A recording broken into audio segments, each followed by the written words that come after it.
لله على إحسانه والشكر له على فضله وامتنانه. أشهد أن لا إله إلا الله وحده لا شريك له تعظيما لشأنه، وأشهد أن محمدا عبده ورسوله الداعي إلى رضوانه. اللهم صل وسلم وبارك على حبيبنا وسيدنا ونبينا وقرة أعيننا محمد الرسول المجتبى والنبي المصطفى، وعلى آله وصحبه أئمة الهدى ومصابيح الدجى، وسلم تسليما كثيرا.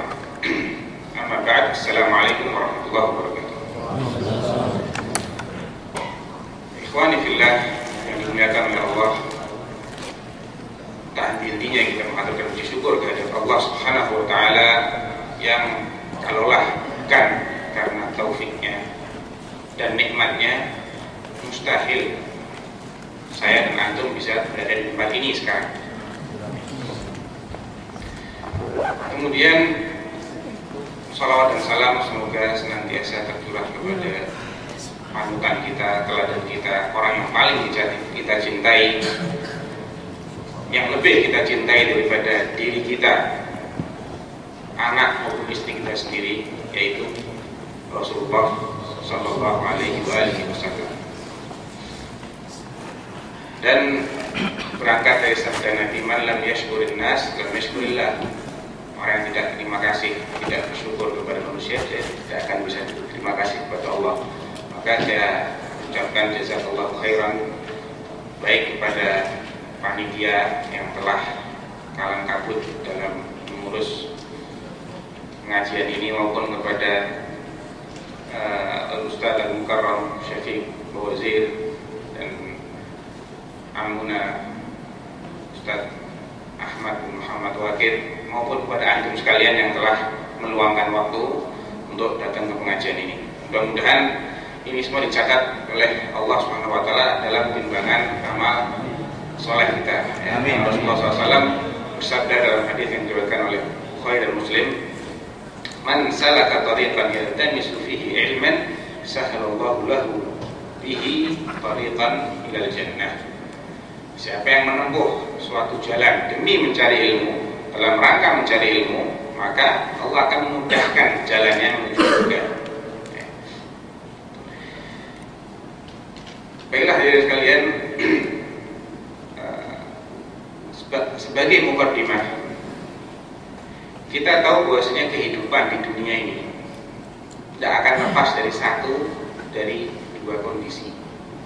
Orang seluruh dunia ini, dari timur sampai ke barat, dari utara sampai ke selatan, ya, kalau tidak dalam keadaan senang, ya dia dalam keadaan susah.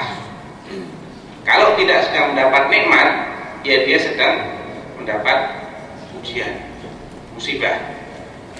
Tidak akan lepas. Kenikmatan itu banyak. Ada nikmat sehat, nikmat ini, ya, nikmat bukan? Nikmat luar biasa nikmatnya. Tapi sayang banyak orang yang tidak memahami betapa nikmatnya karunia Allah yang namanya sehat. Demikian juga nikmat al-aman wal istiqrar, keadaan yang dipenuhi rasa aman dan stabil. Coba antum bayangkan kalau keadaan sekarang ini seperti di Libya, ya. Boro-boro mau pengajian, makan aja susah. Ya. Ini nikmat yang luar biasa, nikmatul aman wal istiqrar, ini nikmat yang luar biasa. Dan musibah yang sangat besar ketika keamanan itu dicabut oleh Allah. Ya. Oleh karena itu Allah mengatakan walanabluwannakum bisyai'in min al-khauf wal ju'. Khauf dulu baru ju'. Antum pilih mana? Tapi ju' itu masih mending daripada ketakutan. Salah seorang syekh terkenal di Saudi, namanya Syekh Dr. Abdul Karim Al-Fudair, salah satu anggota Hayat Kibar Ulama. Saya masih ingat persis, beliau pernah menceritakan bahwasanya para ulama itu mencoba menggali ada apa, kok Allah menyebutkan khauf dulu baru ju' setelah itu. Kenapa kok tidak ju' dulu?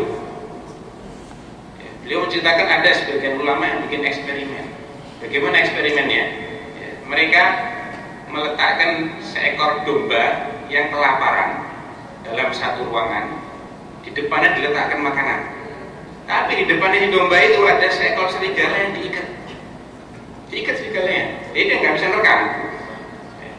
Tapi dombanya itu semalaman suntuk, meskipun kelaparan tidak bisa makan. Ya. Karena sepaneng melihat ini serigala yang mengawasi dia terus. Ya. Coba aku bayangkan, rasa takut itu mengalahkan segalanya. Ya. Jadi nikmatul aman ini nikmat besar.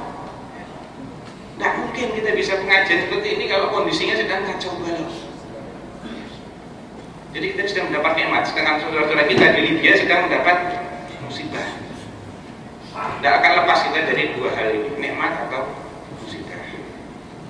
Baik orang mukmin maupun orang kafir, sama. Ya.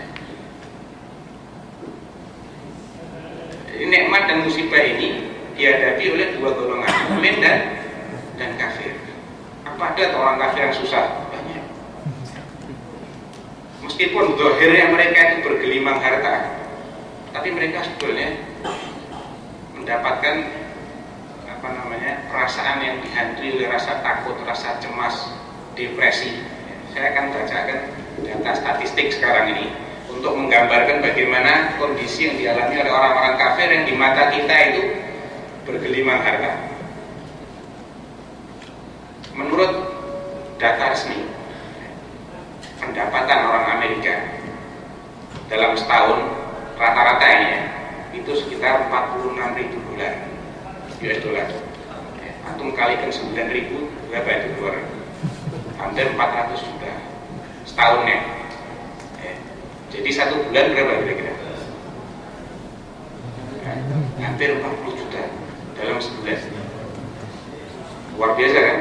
Gaji menteri mungkin ya. Itu gaji rata-rata. Ada yang di bawah, ada yang di atas itu. Tapi aku tahu berapa orang yang bunuh diri tiap tahunnya. Nah, lebih dari 35.000 orang bunuh diri di Amerika dalam setahun. Setiap hari berarti ada sekitar 80 orang yang bunuh diri. Itu baru bunuh diri. Mau tahu berapa jumlah pembunuhan? Yang tadi bunuh diri, sekarang pembunuhan yang terjadi berapa? Menurut data resmi juga dari United States Crime Rates, jadi rata-rata tindak kriminal di Amerika ini ambil 10 tahun terakhir, jadi mulai tahun 2000 sampai 2009 rata-rata tiap tahun terjadi 16.291 pembunuhan. Jadi tiap hari ya, sekitar 45 orang yang dibunuh tiap harinya. Ya, ini baru belum kecelakaan, sengaja dibunuh gitu. 45 orang tiap hari.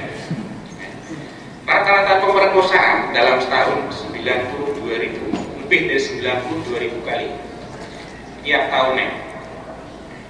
Berarti tiap hari ada 253 orang diperkosa tiap hari. Rata-rata perampokan 422.000 lebih. Ini saya ambil genepnya aja. Komanya nggak usah saya ambil. 422.000 lebih tiap tahun. Tiap hari 1.159 kali terjadi perampokan di seluruh Amerika. Rata-rata penyerangan dengan senjata tajam 864.000 kali lebih dalam setahun. Tiap hari 2.369 kali. Rata-rata pembobolan rumah, gedung, dan yang semisalnya 2.155.000 lebih tiap tahunnya. Tiap harinya 5.900 kali pembobolan rumah. Rata-rata pencopetan ini banget, bangsa maling betul. Itu kalau tidak dipasang kamera-kamera di supermarket, maling semua orang Amerika. Betul. Ya. Berapa? Mau tahu nggak? Berapa kira-kira? Jangan Ustaz. Tebak aja berapa kali? Jangan Ustaz. Sebulan, tahunnya 6.795.000 kali. Nyopet. Lebih koma sekian. Sekitar 18.600 kali tiap hari orang mencopet di Amerika. Itu yang penghasilan rata-ratanya berapa tadi? Sekitar 40 juta per bulan. Maling kabeh. Rata-rata pencurian kendaraan bermotor berkurang 1.140.000. Tiap hari lebih dari 3.100 kasus. Itu nikmat atau musibah itu? Musibah. Jadi orang Amerika itu hidup dalam kondisi yang tidak aman. Aku bandingkan dengan Saudi, Masya Allah, parkir mobil dinyalakan, tidak hilang. Dulu sekarang. Aku bilang betul itu. Aman sekali, subhanallah. Padahal pendapatan income orang Saudi kan sampai 1/4 orang Amerika. Atau 1/4-nya lah paling. Nggak lebih dari 1/4 rata-rata. Jepangnya luar biasa dalam teknologi dan dalam seni bunuh diri. Jepang itu lebih dari 2 kalinya Amerika orang yang bunuh diri. Tahun 2009 kemarin itu tahun terjadinya gejolak ekonomi dunia. Banyak karyawan-karyawan yang dipecat. Toyota itu bahkan mem-PHK 50% karyawannya. Dan rekor bunuh diri di Jepang itu luar biasa. Sejak 10 tahun lebih, sejak tahun 98 sampai tahun 2010 kemarin, tidak kurang dari 30.000 orang bunuh diri tiap tahun. Padahal penduduk Jepang itu separuhnya penduduknya Amerika, atau kurang dari separuh. Jadi tiap hari itu lebih dari 80 orang bunuh diri di Jepang, alias 3-4 orang dalam tiap jam ya. Tiap jam ada 3-4 orang yang bunuh diri di Jepang. Dan rata-rata mereka umur produktif yang bunuh diri. Bahkan ada klub bunuh diri. Ada klub bunuh diri. Di Rusia ini yang agak apes. Kalau orang Jepang itu pendapatan rata-ratanya 38.000 US dollar dalam setahun. Dolar Amerika ya. Jadi masih cukup tinggi. 38.000 itu kalau kalikan 9, nggak tahu berapa kebutuhannya. Anggaplah tiap bulan 3.000 dolar, sudah 27 juta. Nah, 30 juta lah tiap bulannya. Itu yang bunuh diri sebanyak itu. Di Rusia yang lebih apes dari Jepang, yang cuma kira-kira 9.000 dolar per tahun penghasilannya, ini lebih gila lagi bunuh dirinya. 60.000 orang tiap tahun. Jadi satu hari itu lebih dari 160 orang. Lebih tinggi dari Jepang. Kira-kira 5 kalinya Amerika. Di Cina lebih gila lagi. Penghasilannya rata-rata sekitar 4.000 lah, atau nggak nyampe 4.000, 3.000 dolar setahun ya. Jadi sebulan itu ya 300 dolar lah. Mungkin nggak jauh sama Indonesia ya. 3 juta rata-rata. Yang bunuh diri kemarin tahun 2009 287.000 orang. Tiap 2 menit ada orang bunuh diri di Cina. Hebat. India lebih apes dari Cina. Penghasilannya cuma 1.200 US dollar, 100 dolar sebulan. Ayamnya sejuta, itu rata-rata. Bunuh dirinya 4 menit sekali.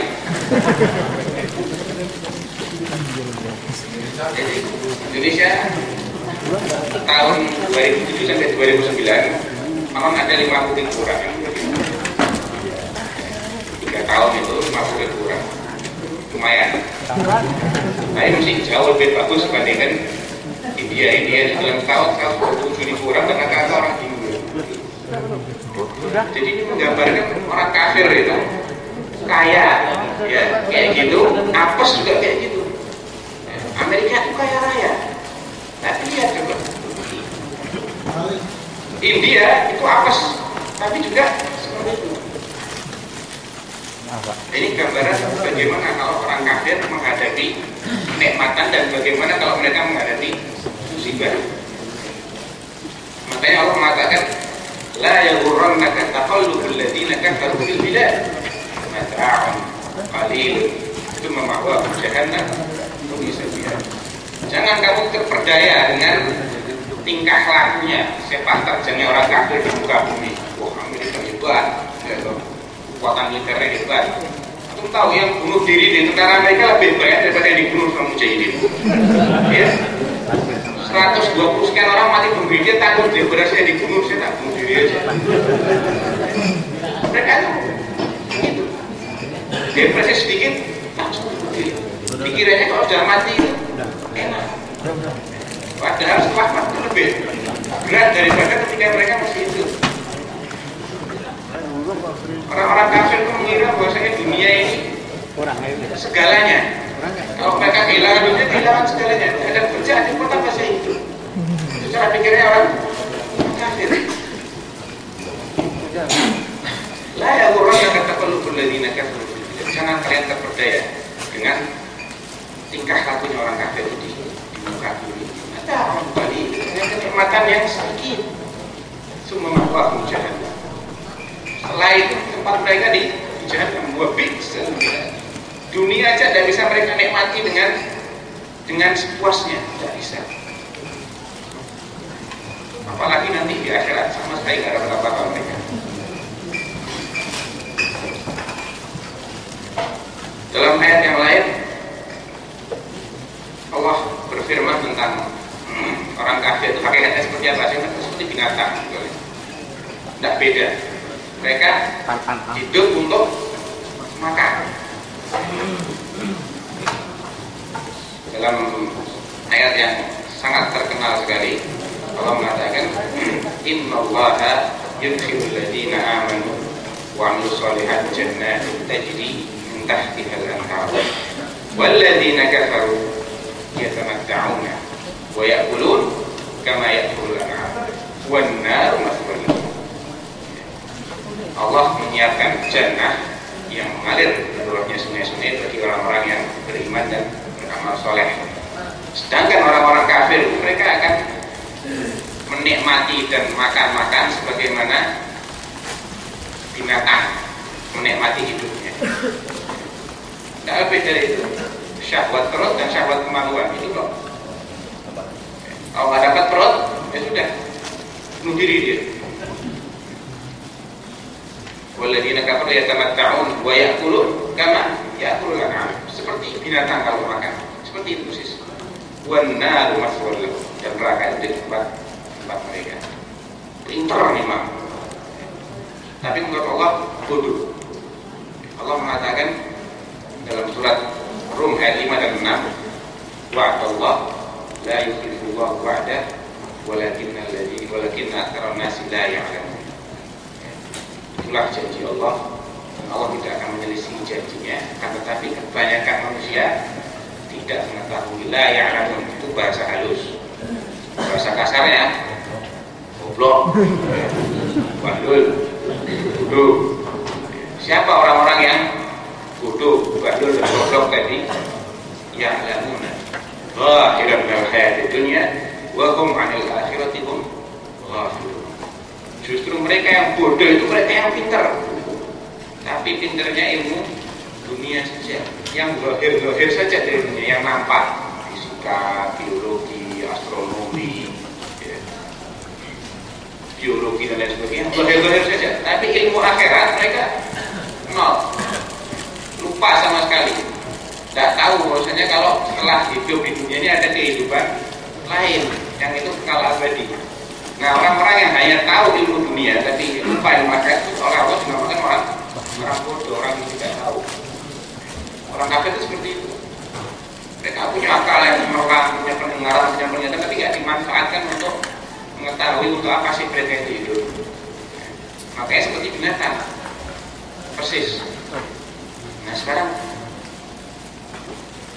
kalau orang beriman dia akan beda dalam menyikapi musibah dan kenikmatan. Makanya Rasulullah SAW mengatakan dalam hadis riwayat Muslim dari sahabat Suhaib bin Sinan Ar-Rumi radhiyallahu anhu yang mengatakan, qala Rasulullah SAW, ajaban li amril mu'min, inna amrahu kullahu khair, wa la yakunu hadha li ahadin illa lil mu'min. In asabahu sarra syakar fakana khairan lah, wa in asabahu dharra sabar fakana khairan lah. Ajaib ya, ajaib itu keadaannya seorang mukmin. Semua keadaannya baik buat dia, dan tidak akan dialami oleh seorang pun kecuali oleh seorang mukmin. Kalau dia ditimpa kelapangan, ditimpa rezeki, mendapat rezeki banyak, mendapat nikmat yang melimpah, dia bersyukur, dan itulah yang baik buat dia. Tapi kalau dia ditimpa musibah, ya, nggak punya fulus, sakit-sakitan, dia sabar, dan itu yang lebih baik buat dia. Jadi semua apapun kondisi yang menimpa seorang mukmin, kalau dia betul-betul mukmin, itu tidak masalah buat dia. Disinilah letak keajaibannya seorang mukmin, mukmin yang hakiki, yang bisa memposisikan dirinya dalam kondisi apapun.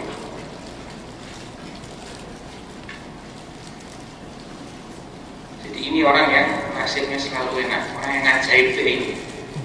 Makanya saya bilang mukmin yang ajaib, karena dia enak terus. Orang semua susah, dia enak saja, dia santai aja, dia tidak kesusahan. Dia hanya mendapat nikmat, baik itu kesehatan, nikmat harta, akal yang cemerlang, waktu luang, hidup di negara yang aman. Dia akan manfaatkan nikmat untuk bersyukur. Dan syukur itu artinya apa? Ya, kita harus tahu syukur itu apa sih hakikatnya. Hakikatnya ialah memuji atau menyanjung pihak yang berjasa kepada kita, mengucapkan ya, ucapan semacam terima kasih kepada orang yang berjasa kepada kita, ya, dan membalas kebaikan tersebut, itu namanya bersyukur. Dan bersyukur itu rukunnya ada 3. Diterangkan oleh Al-Qayyim Al-Jauziyah dalam kitabnya Al-Wabilus Sayyid. Muqaddimah beliau menjelaskan rukun syukur itu ada 3. Pertama, al-i'tirafu bil qalb, mengakui dalam hati, memang ini nikmat ini bukan hasil usaha saya, tapi karena Allah. Orang kaya itu bukan semata-mata karena kerja kerasnya dia. Banyak orang yang kerja lebih keras dari orang-orang kaya, tapi dia nggak jadi orang kaya. Orang kaya itu karena emang Allah mengizinkan dia untuk kaya, memberikan dia taufik dalam bekerja sehingga jadi orang kaya. Berapa banyak dokter-dokter yang diluluskan oleh perguruan tinggi di Indonesia? Berapa sih yang kaya? Sedikit. Sarjana ekonomi ribuan, tapi yang jadi orang kaya sedikit. Bahkan yang nggak pernah kuliah pun bisa lebih kaya dari mereka. Bin Laden itu enggak huruf itu.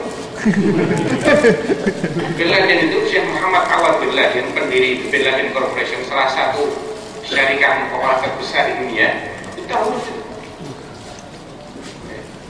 Tapi dia bisa lebih kaya daripada arsitek, ya, dokter barangkali, lulusan arsitek dia lebih kaya jauh daripada orang-orang yang ahli di bidang itu. Itu taufik dengan Allah, bukan hanya semata-mata karena kepandaian, bukan.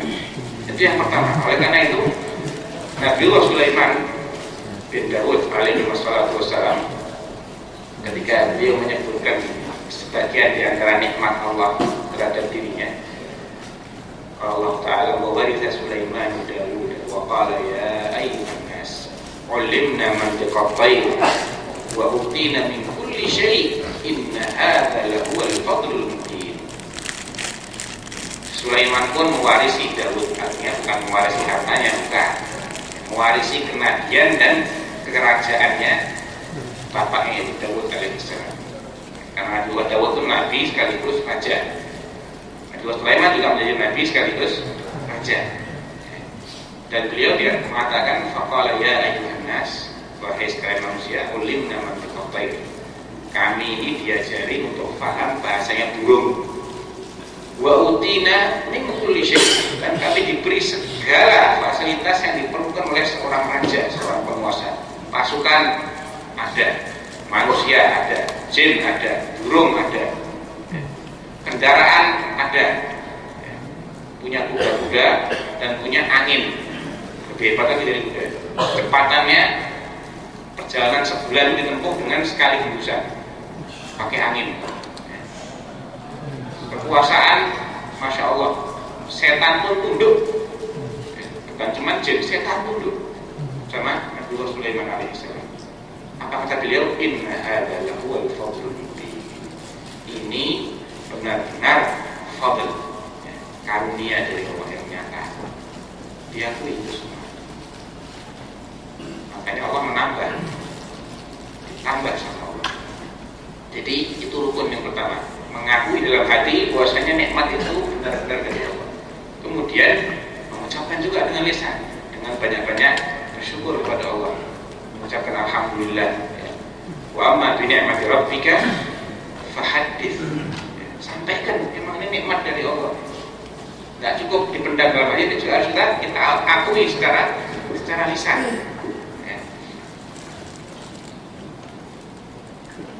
Kemudian yang ketiga ialah menggunakan nikmat tersebut untuk menggapai ridho Allah. Semua nikmat apapun bentuknya, ini juga termasuk konsekuensi dari bersyukur. Tidak sekedar diakui dalam hati dan diucapkan dengan lisan, tapi juga dipergunakan untuk mencari ridho Allah. Maka Allah mengatakan i'malu ala Dawud syukra wa qalilun min ibadiyasy syakur. Wahai keluarga Dawud, beramalah kamu dalam rangka mensyukuri nikmatnya Allah yang besar tadi itu. Jadi syukur itu tidak harus dengan tiga tadi. Tiga rukun yang harus dipenuhi, baru dia digolongkan orang yang bersyukur. Sehebat apapun dia beramal, tetap dia tidak bisa memenuhi kewajiban syukurnya dia. Tetap dia masih muqassir, masih belum maksimal. Wa in ta'udzu ni'matallahi la tuhsuha. Kalau kalian ingin menghitung nikmat Allah berapa banyaknya untuk disyukuri, tidak akan sanggup. Jadi Allah itu sangat pemurah. Dia tidak menuntut kita untuk mensyukuri nikmat-nikmatnya dengan balasan yang setimpal. Kalau Allah menuntut kita, kamu harus bayar ya semua oksigen yang kamu hidup selama ini. Tidak ada yang punya celengan itu, tapi gratis alhamdulillah. Antum harus bayar nikmatnya mata ini. Kita ibadah 500 tahun itu paling cukup hanya untuk nutup nikmatnya penglihatan, belum pendengaran, belum kaki, belum tangan, belum lisan. Selalu banyak nikmat Allah yang tidak mungkin bisa kita syukuri semua. Tapi Allah ridho dengan yang sedikit. Tidak perlu banyak-banyak, cukup semaksimal kamu. Fattaqullaha mastata'tum. Jadi itu kondisi seorang mukmin yang mendapatkan nikmat. Kita bisa berdebat kepada Nabi Sulaiman alaihissalam bagaimana dia mensyukuri nikmat Allah. Dalam surat Shad Allah berfirman, idh uridu alaihi bil asyiyyis safinatul jiyad. Allah menceritakan bagaimana Nabi Sulaiman di suatu sore beliau menyaksikan kuda-kuda yang indah yang beliau miliki. Konon menurut sebagian mufassir kudanya itu kuda bersayap. Itu uridu alaihi, dipertontonkan apa? Allah menampakkan bagi Nabi Sulaiman kuda-kuda yang indah. As-safinatul jiyad. As-safinat itu kuda yang sedang menekuk salah satu kakinya. Al-jiyad itu yang indah, yang bagus-bagus. Faqala inni ahbabtu hubbal khairi an dzikri rabbi hatta tawarat bil hijab.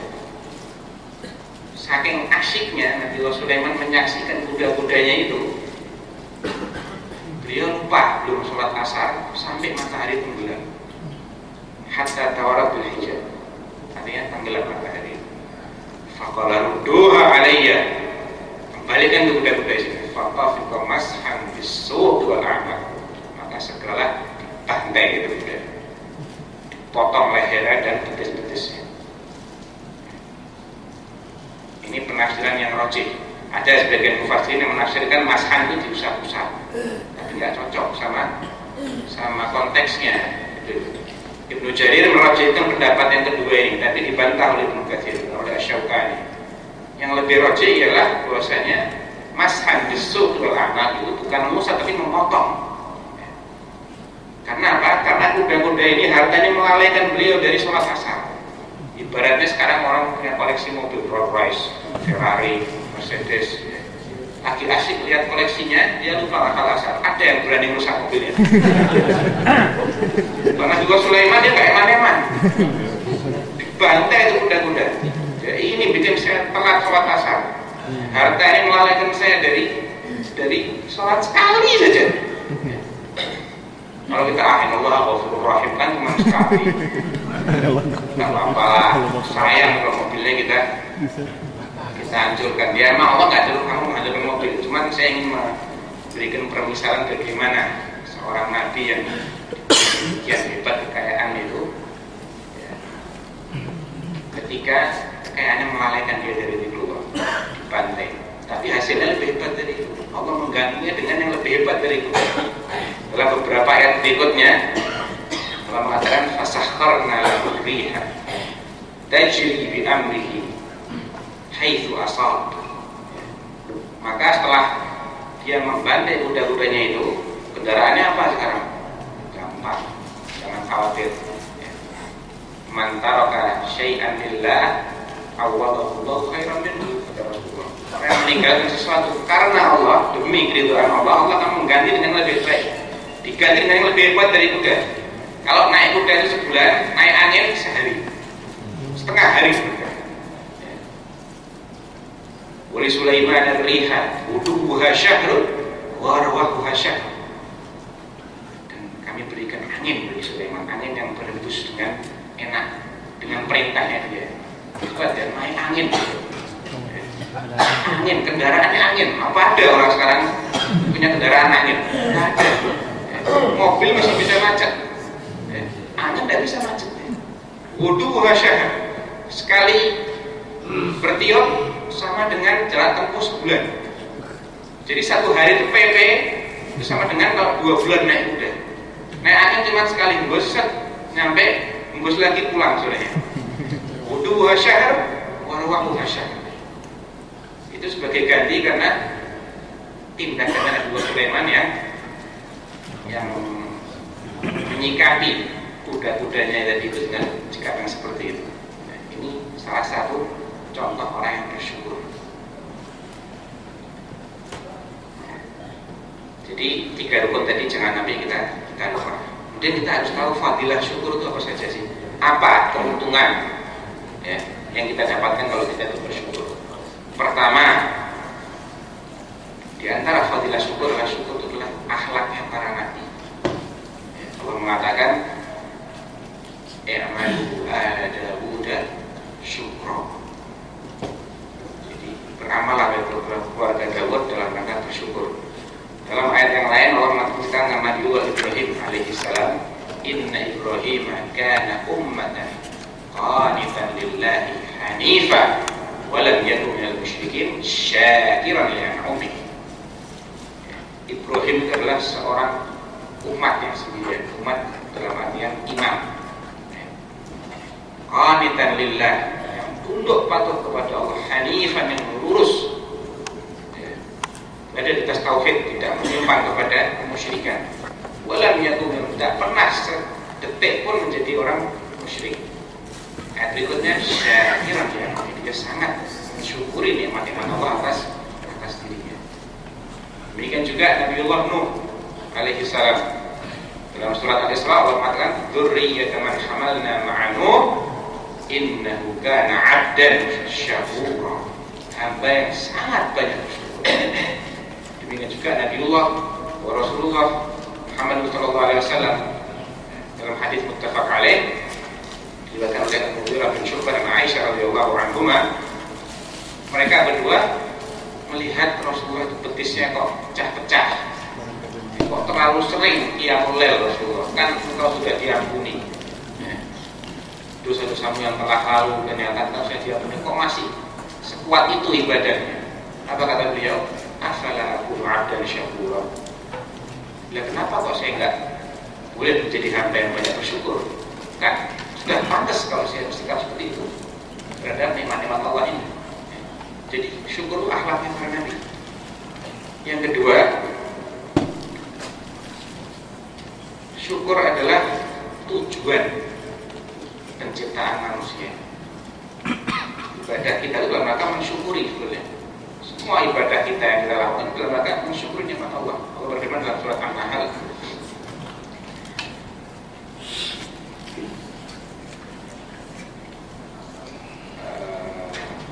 yang bunyinya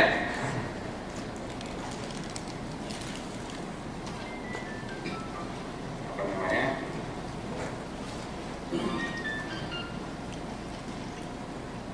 Wallahu akhrajakum min butuni ummahatikum la ta'lamuna syai'an wa ja'ala lakum as-sam'a wal absara wal afidata la'allakum tashkurun. Allah yang mengeluarkan kamu dari perut ibumu dalam keadaan tidak tahu apa-apa. Tidak ada bayi lahir pintar, tidak ada. Bayi itu semuanya tidak ngerti apa-apa. Wa ja'ala lakum as-sam'a wal absara wal afidah. Allah menciptakan bagimu sama pendengaran, penglihatan, hati. Tiga pintu kita dalam belajar adalah mendengar, melihat, dan berpikir. Dengan ketiga tadi, ketiga nikmat ini orang menjadi pintar. La'allakum tashkurun. Tujuannya adalah supaya kalian bersyukur. Jadi kita ini dilahirkan di dunia ini dikasih pendengaran, penglihatan, hati untuk disyukuri. Fadilah berikutnya adalah dengan bersyukur itu Allah akan menyelamatkan kita dari azabnya. Allah berfirman, "Ma yaf'alullahu bi'adzabikum in syakartum aw amantum."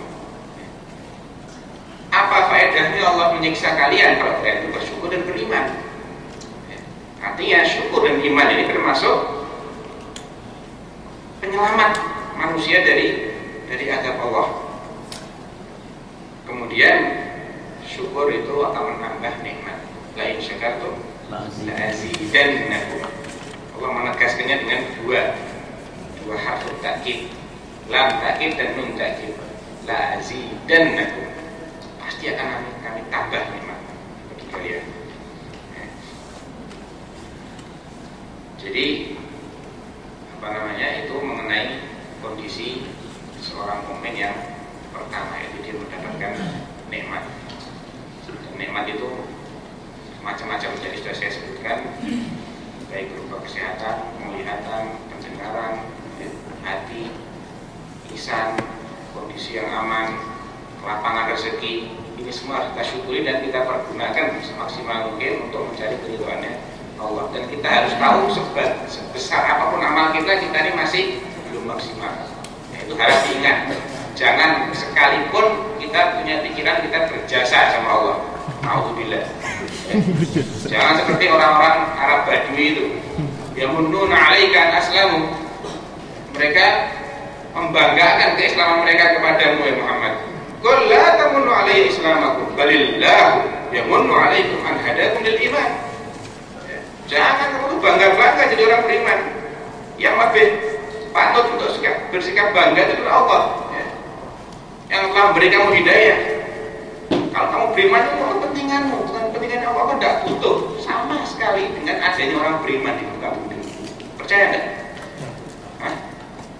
Allah tidak butuh dengan keberadaan orang beriman di muka bumi. Percaya enggak? Kenapa Allah percaya? Pernah dengar hadis qudsi yang disebut oleh Imam Nawawi dalam Arba'in Nawawiyahnya? Ya bina Adam, law anna awwalakum wa akhirakum wa insakum wa jinnakum kanu ala atqa qalbi rajulin wahidin minkum ma zada dzalika min mulki syai'an. Wahai anak Adam, kalian semua yang manusia ini semuanya, termasuk jinnya sekalian ya Allah. Dari yang awal sampai yang akhir nanti, manusia pertama, manusia terakhir, jin pertama sampai jin terakhir, 2 miliar semuanya, berapa triliun, wallahu a'lam. Semuanya kalian ini hatinya itu seakan-akan seperti hati manusia yang paling bertakwa. Semua itu Rasulullah sallallahu alaihi wasallam. Semua manusia dan jin itu Rasulullah tidak menambah kekuasaan Allah sedikit. Tidak Allah jadi tambah kuasa dengan banyaknya manusia yang hebat dan soleh dan beriman seperti itu. Walau anna awwalakum wa akhirakum wa insakum wa jinnakum kanu ala afjari qalbi rajulin wahidin minkum ma naqasa dzalika min mulki syai'an. Demikian juga sebaliknya.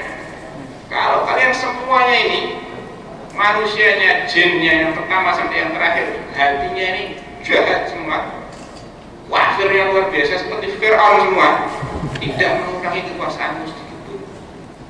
Kalau tidak betul kita.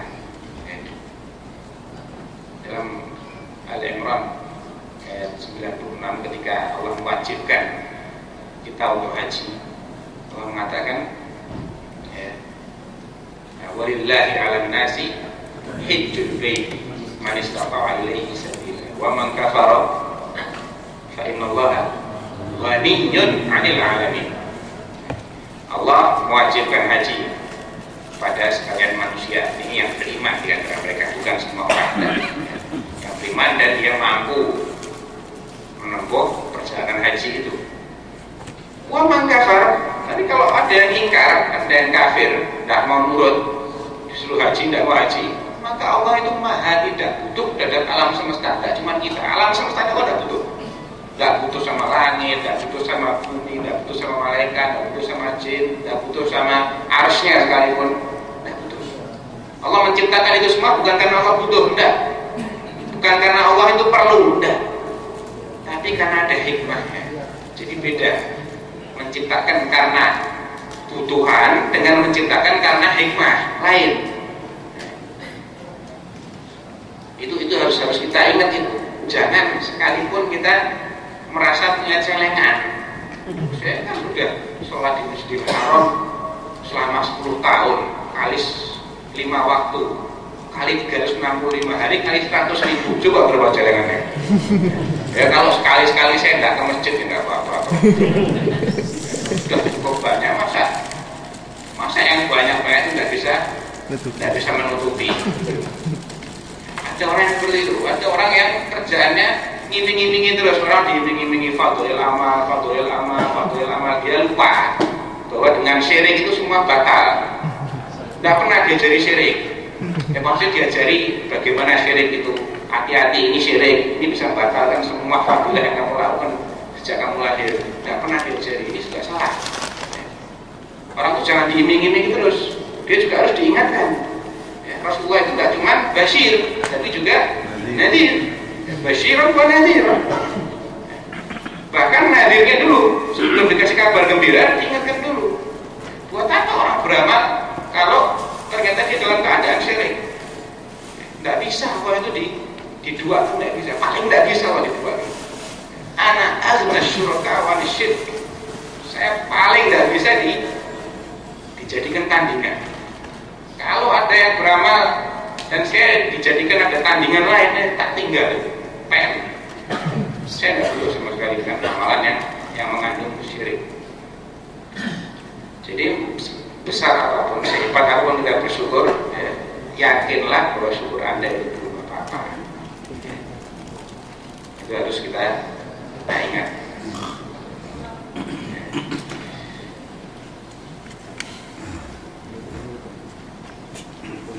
Kemudian kondisi yang kedua, ya ini apabila kita mendapatkan musibah. Tidak semua orang itu enak. Tidak semua orang kayak Nabi Sulaiman. Ada juga yang kayak Nabi Ayub. Itu juga Nabi kan? Nabi juga Nabi Ayub itu. Mungkin lebih banyak orang yang mendapatkan musibah daripada mendapatkan nikmat. Kaum muslimin ini kalau dihitung yang hidupnya enak dan tidak enak jauh lebih besar yang hidupnya tidak enak. Nah ketika seorang itu mendapatkan bala, mendapatkan musibah, maka dia punya kewajiban. Sama kalau dia mendapatkan syukur, dia punya kewajiban, mendapat musibah dia juga punya kewajiban, yaitu sabar. Apa sih hakikat sabar itu? Hakikat sabar itu ialah habsun nafsi anit tasakhut, ya, menahan hati, perasaan kita dari rasa jengkel, rasa kesal, rasa marah, tidak terima terhadap takdir Allah. Maksudnya takdir Allah yang memang itu di luar kehendak kita, ya. Bukan dalam arti kalau orang ditakdirkan Allah tidak pernah sholat, dia tidak merasa kesel, wah ini musibahnya lebih besar lagi. Bukan itu yang saya maksud. Tapi takdir misalnya orang tahu-tahu kecopetan, tahu-tahu kecelakaan, atau tahu-tahu ada yang anaknya atau istrinya yang meninggal, kebakaran rumahnya. Jadi murni tidak ada campur tangan dia di situ. Benar-benar dari Allah, bukan karena kesalahan dia, ya. Bukan karena itu. Jadi seperti orang tahu-tahu kena tsunami, kena gempa bumi, ya, dan yang semisalnya. Nah, ketika itu dia harus menahan hatinya dari rasa tidak terima. Apa sih? Saya yang kena. Saya ini sholat terus loh di masjid loh. Si fulan itu yang mau limo, orang Jawa mau limo. Di sini dia minum, main, madon, madat, maling. Kok tidak kena musibah? Kok saya yang kena? Tidak bisa. Yang berhak ngatur itu Allah, bukan kamu. La yus'alu amma yaf'al wa hum yus'alun. Tidak ada orang yang berani protes sama Allah. Allah yang berkuasa kok. Kita ini kan budaknya Allah. Abd. Abd itu apa? Budak. Mau diinjek-injek tidak apa-apa, budak. Mau dibanting tidak apa-apa, punyanya Allah kita ini. Kalau saya dikasih ini saya lempar, ya saya apa-apa. Bebas mau siapa apa. Tidak ada unsur zalim sedikit pun. Bebas kalau berbuat kepada hambanya. Kalau lihat ini tadi semuanya punya Allah. Lillahi ma fis samawati wa ma fil ardh. Semua ada di langit hanya Allah semua. Jadi pertama kali ketika kita mendapat musibah kita harus sabar, ditahan. Hati ini jangan sampai kesel, jangan sampai marah.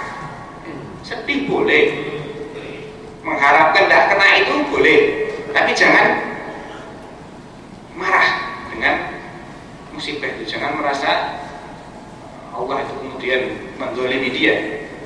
Ini hakikat sabar yang pertama. Dan ini juga salah satu rukun sabar, yaitu menahan hati dari perasaan jengkel, kesal, marah, dan tidak terima dan lain-lainnya.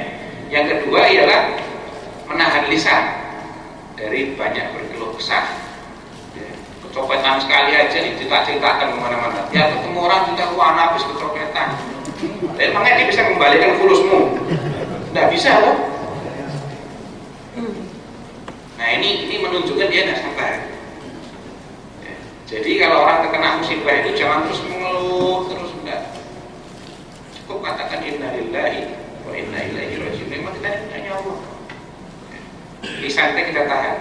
Jangan teriak-teriak, ada keluarga yang meninggal, teriak-teriak histeris, meratap, enggak karu-karuan.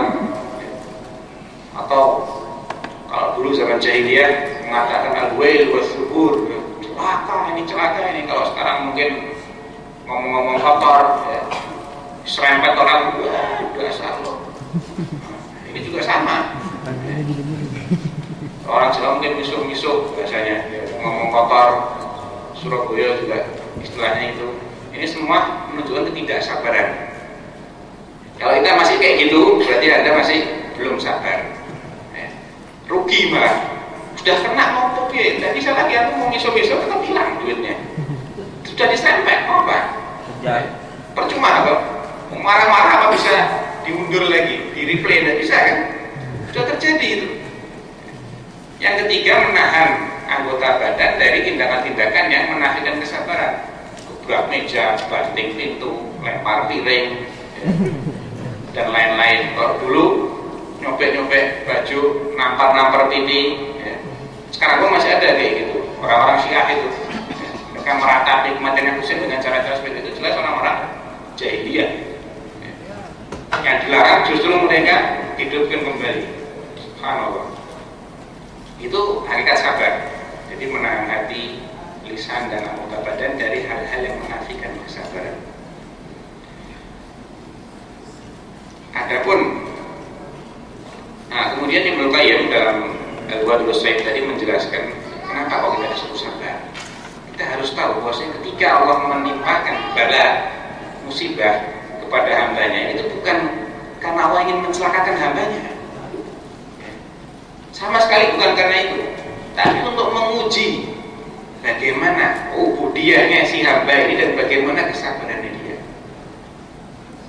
Kita ini harus beribadah dalam dua kondisi, tidak cuma ibadah ketika enak toh, ketika tidak enak pun kita harus ibadah. Bagi Anda yang pernah tinggal, kalau di Jeddah nggak seberapa mesti begini. Kalau di Madinah, di Gaza, di Quraisy sana, di Tabuk sana, itu luar biasa, di bawah nol sebenarnya. Bayangkan dulu sebelum ada Mukayyif, sebelum ada Sakham dan lain sebagainya itu, bagaimana orang yang harus wudu dengan air dingin di musim dingin, dengan kondisi seberat itu ibadah bukan? Ibadah. Tapi kalau wudunya dengan air hangat, ibadah juga. Pahalanya sama enggak? Enggak sama kan? Jauh. Jadi ibadah itu ada, meskipun sama-sama wudu, dia akan menjadi berbeda karena kondisi.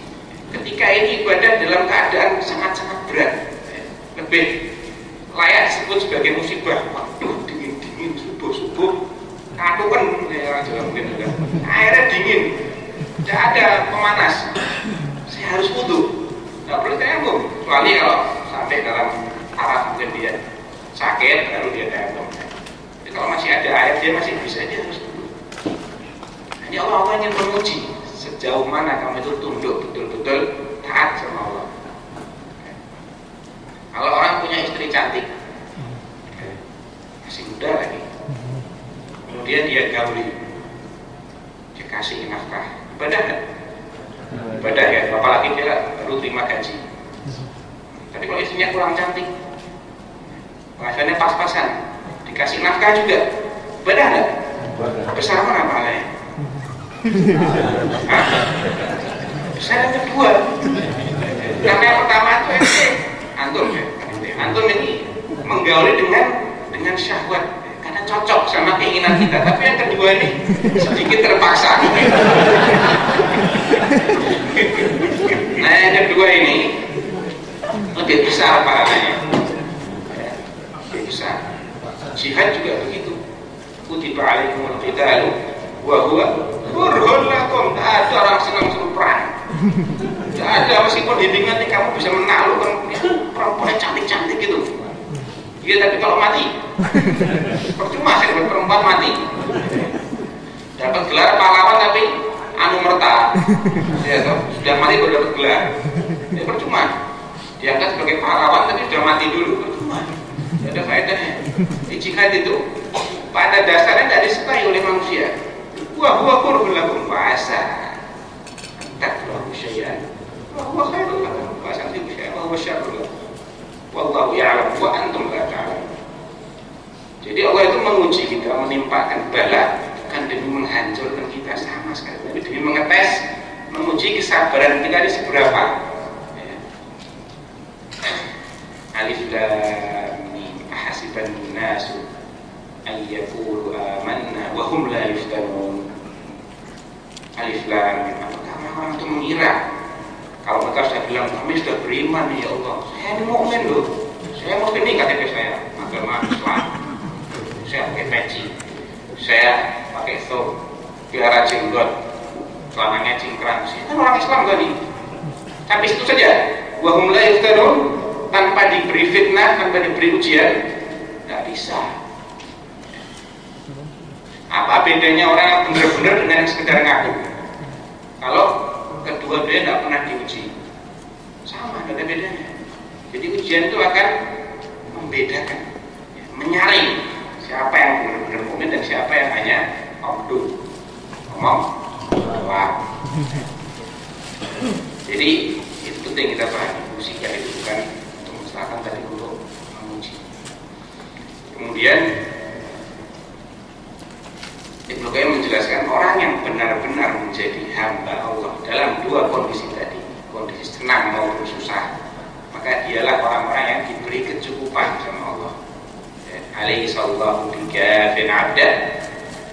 Bukankah Allah itu yang mencukupi hambanya? Tidak usah pusing-pusing, tidak usah sedih jadi orang melarat, orang sakit-sakitan.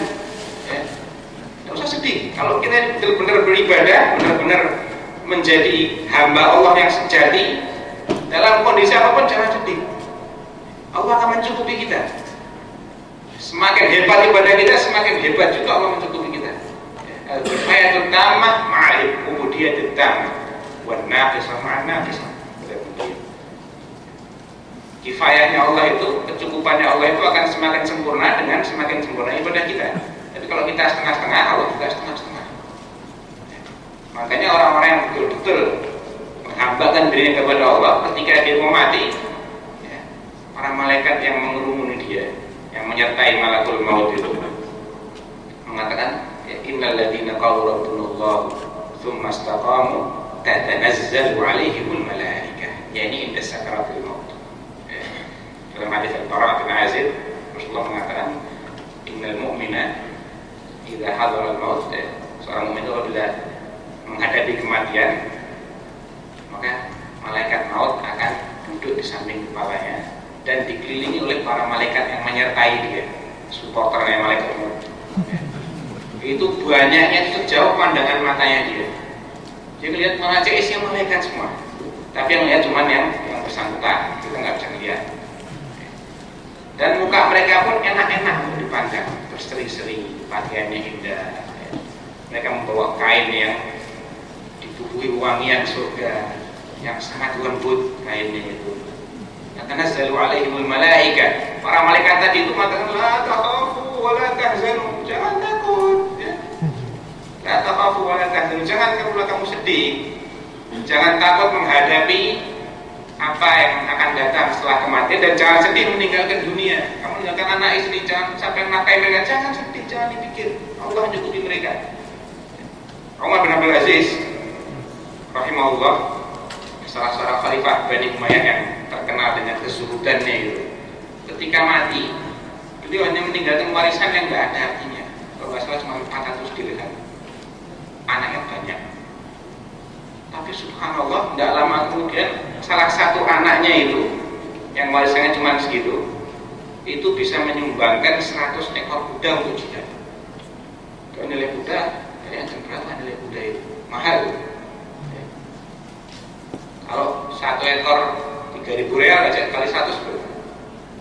300.000 real. Berapa itu? Hampir 1 M kan? Itu Allah mencukupi dia. Sebaliknya ada salah seorang khalifah Bani Umayyah yang lain, saya lupa namanya siapa, ketika meninggalkan anak-anak yang tidak soleh, dikasih harta yang berlimpah. Tapi tidak lama kemudian anaknya jadi pengemis, minta-minta orang. Ya. Jadi mereka akan mengatakan, jangan kamu itu sedih meninggalkan dunia ini. Wa abshiru bil jannati allati kuntum tu'adun. Tapi berbahagialah dengan jannah yang telah dijanjikan bagi kalian.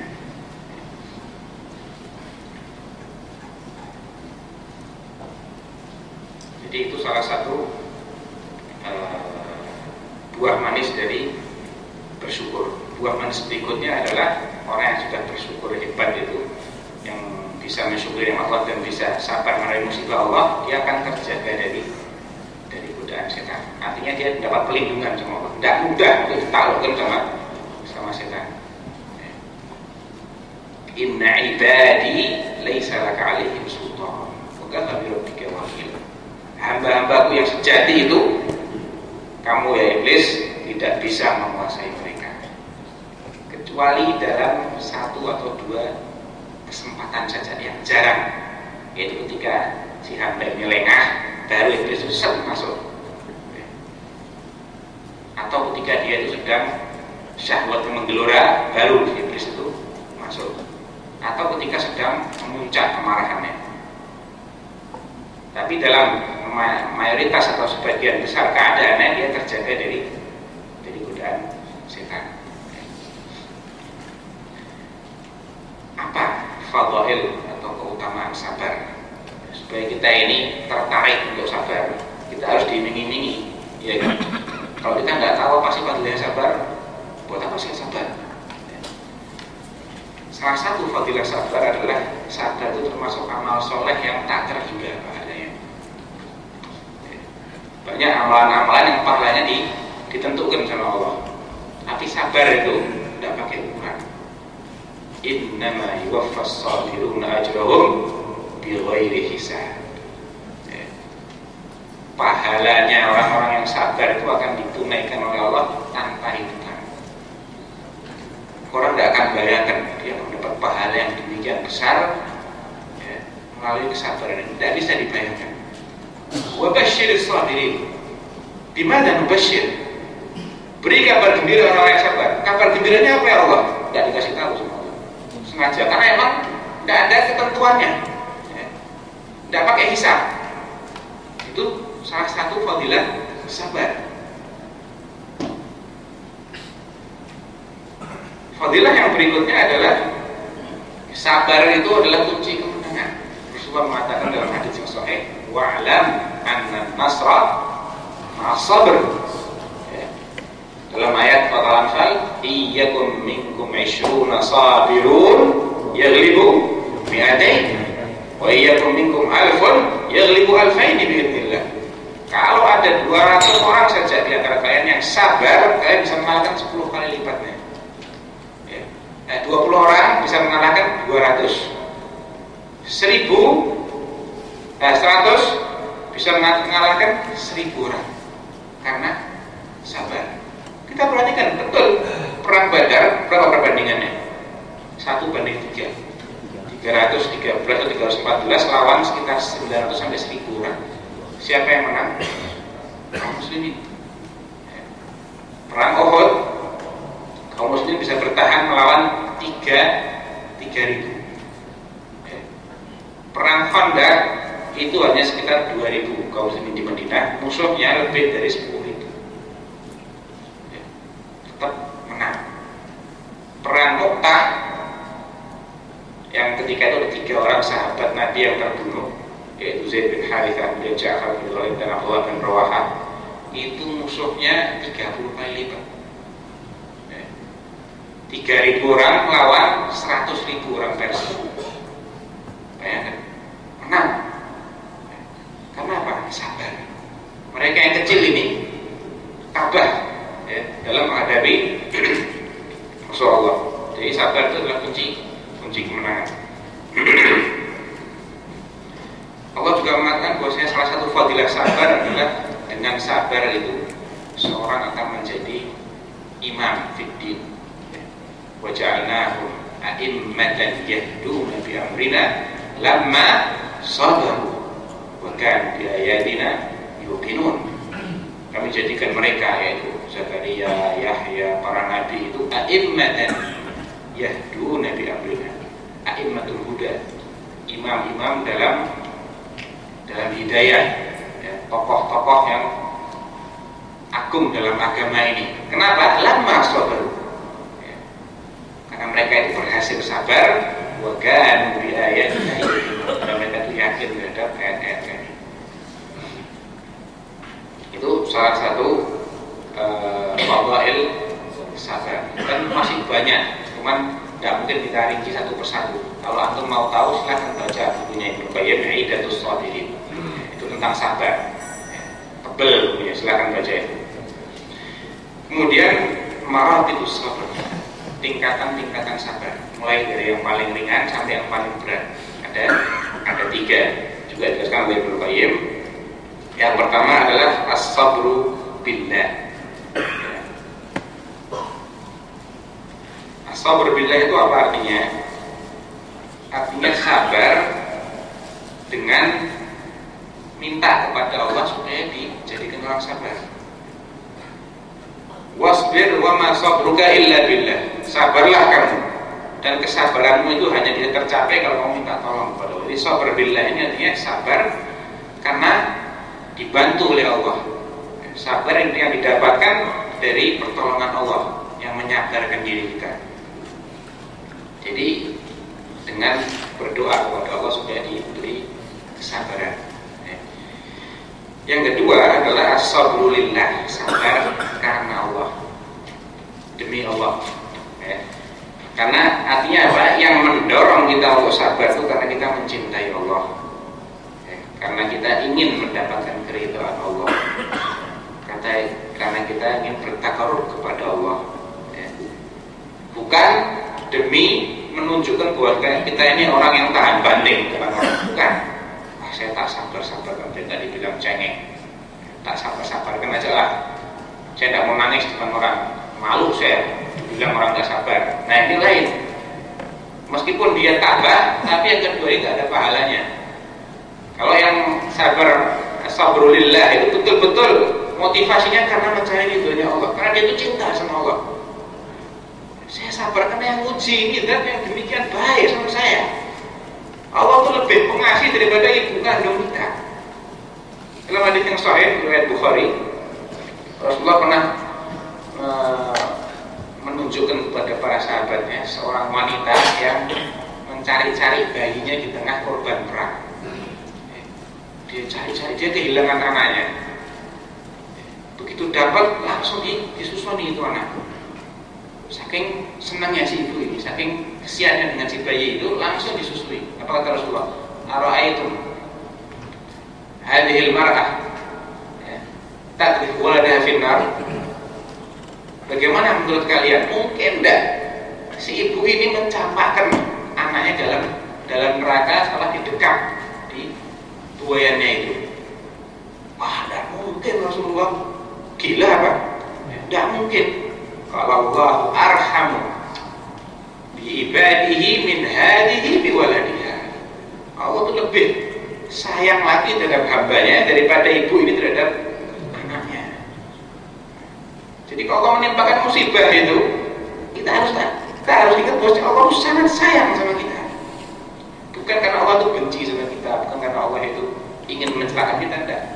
Jadi kita terdorong untuk sabar kenapa? Allah itu sangat sayang. Kita harus sayang juga dong sama Allah. Kita harus cinta sama Allah.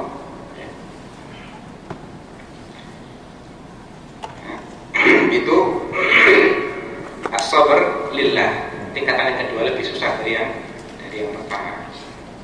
Sudah ada sedikit unsur ridho. Tidak cuma sabar tapi dia ada keridhoan di situ.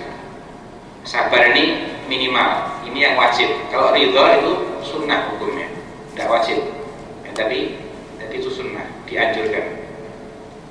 Yang ketiga adalah as-sabru ma'allah, sabar bersama Allah. Ya apa-apa tentang Allah diinjek-injek barangkali bahasanya gitu ya, dibikin melarat, dibikin sakit-sakitan, tetap cinta sama Allah. Apapun keinginannya Allah, dia sabar. Allah pengen apa aja, apa yang dia lakukan, dia tetap mengikuti keinginannya Allah. Ini as-sabr Allah, ini yang paling berat. Dan sangat jarang orang yang bisa melakukan hal tersebut. Jadi apapun urusannya Allah, susah, berat, seberat apapun, coba antum bayangkan para sahabat radhiyallahu anhum. Begitu selesai perang Uhud yang memakan sekitar 70 syuhada lebih, mereka masih luka-luka. Rasulullah mengatakan intaliqu ila hamra'il asad. Ayo berangkat. Ini lukanya masih bercucuran darah. Ayo berangkat ke Hamra'ul Asad yang jaraknya itu kalau nggak salah 100 km dari lokasi perang Uhud. Kita kejar kaum musyrikin biar mereka tahu kita masih kuat. Jangan mereka merasa sudah memukul habis kita. Kita kejar mereka, kita tunjukin kita ini masih kuat. Tunjukkan kepada orang-orang musyrik itu kita masih kuat. Itu mereka sedang dalam keadaan bercucuran darah. Sabarnya para sahabat ketika harus pulang dengan tangan hampa. Mereka mau umroh di tahun Hudaybiyah itu yang terkenal dengan Umrohul Hudaybiyah. Aku bayangkan dari Madinah ke Hudaybiyah yang sudah tinggal beberapa langkah sampai Mekah. Berapa hari naik onta? 10 hari jalan, udah biasa. Mereka hijrah sudah 6 tahun tidak pernah lihat namanya kota Mekah. Mereka sudah demikian rindu hanya untuk tawaf, untuk umroh saja. Sudah pakai ihram dalam selama 10 hari lebih, mengarungi padang pasir dengan kondisi yang demikian berat. Tinggal beberapa langkah, stop, nggak boleh, pulang. Antum bayangkan betapa beratnya kaum muslimin ketika itu disuruh pulang 1.400 orang. Tidak boleh satupun masuk kota Mekah. Tapi urut, ya sudah. Qadarullah. Ya. Jadi sabar sama Allah itu adalah tingkatan sabar yang paling berat. Dalam berbagai kondisi dia sabar. Nanti akan ada contoh-contoh real dari para salaf bagaimana mereka itu sabar. Nah, yang perlu kita ketahui adalah apa saja hal-hal yang menodai kesabaran. Ini penting. Yang pertama, mengeluh kepada makhluk. Kita tahu manusia tidak bisa nolong kita, dikeluhi juga. Ini tidak sabar namanya. Allah mengatakan innal insana khuliqa halu'a idza massahu syarru jazua wa idza massahu khairu manu'a. Manusia ini memang sifatnya suka berkeluh kesah. Kalau dia dikenai musibah, wah sudah ngeluh kesana kemari, sedih bukan kepala, kayak sudah tidak ada artinya lagi hidup ini. Tapi kalau dia ditimpa kesenangan, dia jadi bakhil, tidak mau dia menunaikan kewajibannya. Yang dimaksud adalah mengeluh kepada makhluk. Kalau dia mengeluh kepada Allah, ini bagus, tidak bertentangan dengan kesabaran. Innama ashku bathi wa huzni ilallah. Aku ini hanya mengeluhkan kesedihanku dan segala musibah ini kepada Allah. Kata Nabi Yaqub alaihissalam ketika dia ditimpa berbagai musibah, anak yang paling dicintainya harus berpisah. Bahkan diberi kabar warnanya terkam serigala dan seterusnya, sampai nangis terus sampai buta makanya saking banyaknya. Padahal dia adalah hamba Allah yang paling dicintai di muka bumi ketika itu. Yaqub alaihissalam adalah hamba Allah yang paling dicintai oleh Allah di muka bumi, tapi ternyata diberi ujian seperti itu. Jadi yang perlu kita hindari adalah jangan sampai kita ini mengeluh kepada makhluk. Bukan dalam artian kita nggak boleh ngeluh sama Allah, dan bukan dalam artian kita tidak boleh mengabarkan kondisi kita. Misalnya Anda sakit perut, datang ke dokter, kamu sakit apa? Oh, saya nggak mau ngeluh. Jadi akan diobati sama dokter. Bukan itu. Kalau Anda mengabarkan apa yang Anda rasakan, itu bukan mengeluh. Tapi sekedar ikhbar. Rasulullah pun pernah ketika mendengar Aisyah radhiyallahu anha, wah rasa, aduh, saya sakit. Nah, Aisyah, Rasulullah mengatakan, bal ana wa rasa, saya lebih sakit ketika mengeluhnya. Ini bukan mengeluh kepada makhluk, tapi dia mengabarkan kondisi yang sedang dialami. Ketika beliau sakit menjelang wafat, beliau itu demamnya suhunya 2 kalinya orang normal. Orang kalau normal demam mungkin 39, 40. Beliau 2 kalinya itu panasnya. Ketika dipegang oleh salah seorang sahabat, innaka ya Rasulullah la tu'aku wa'kan syadidan. Ya Rasulullah, antum kok panas sekali ya? Nah, inilah u'ak kama yu'aku rajulani minkum. Ya, saya ini kalau panasnya 2 kalinya orang-orang yang normal di antara kalian. Rasul mengabarkan kondisinya bagaimana ketika itu. Rasul tidak mengeluhkan, tapi mengabarkan bagaimana kondisinya. Kalau mengeluh itu jelas dia tidak bisa nolong kita. Sakit panas, bilang ke anaknya, wah nak saya panas banget lagi karena gini. Mengeluh sama Pak RT, mengeluh sama tetangga, semua tidak bisa nolong kita. Nah, ini yang menafikan kesabaran. Hal lain yang menafikan kesabaran adalah melakukan hal-hal tadi itu, seperti teriak-teriak, gebrak-gebrak pintu, ngomong-ngomong kata-kata yang kotor, nyopek-nyopek pakaian, nampar-nampar pipi. ketiga, menunjukkan, menceritakan musibah yang dialaminya. Diulang-ulang, ketemu orang, saya ini habis begini, diulang-ulang terus, ditunjuk-tunjukkan, ditampak-tampakkan. Ini juga menafikan kesabaran. Tapi kalau dia menangis, boleh, tidak apa-apa.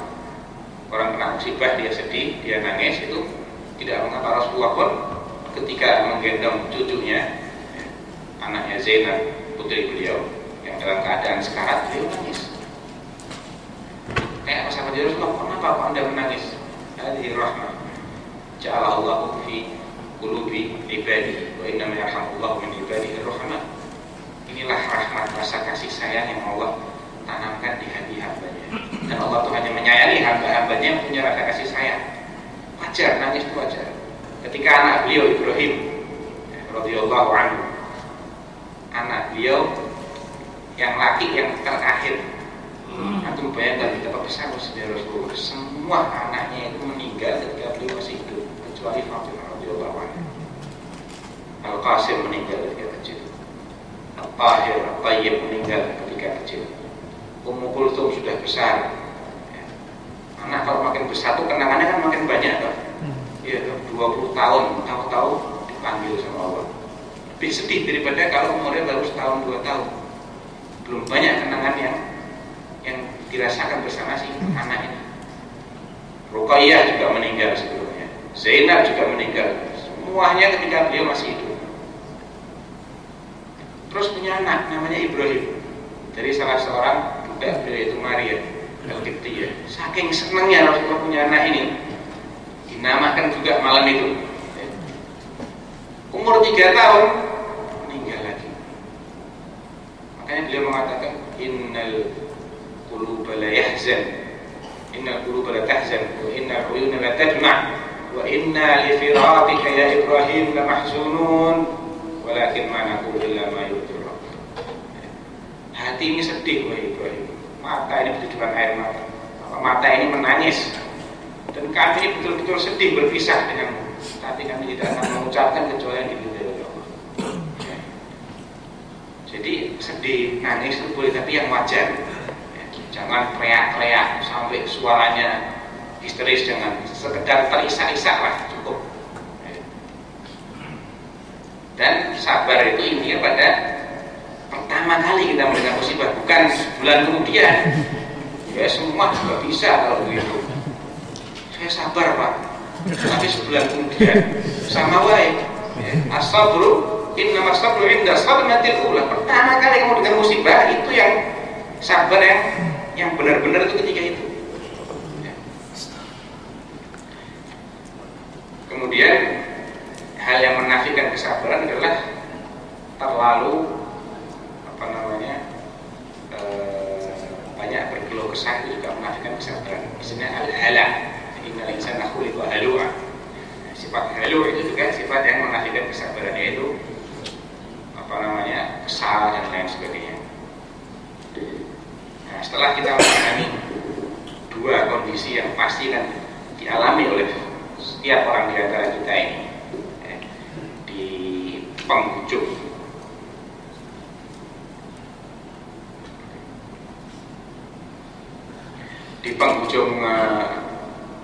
inti ceramah kita ini, saya akan sampaikan beberapa kisah yang menarik, yang ajaib.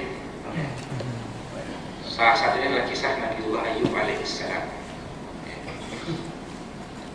Anas bin Malik radhiyallahu anhu meriwayatkan dari Rasulullah SAW, qala inna Ayyuba nabiyullah sallallahu alaihi wasallam labitha fi balaihi 18 sanah. Nabiullah Ayyub itu, kata Rasulullah, bertahan dalam balak yang menimpanya selama 18 tahun. Tegar menghadapi bala, ujian yang demikian berat selama 18 tahun.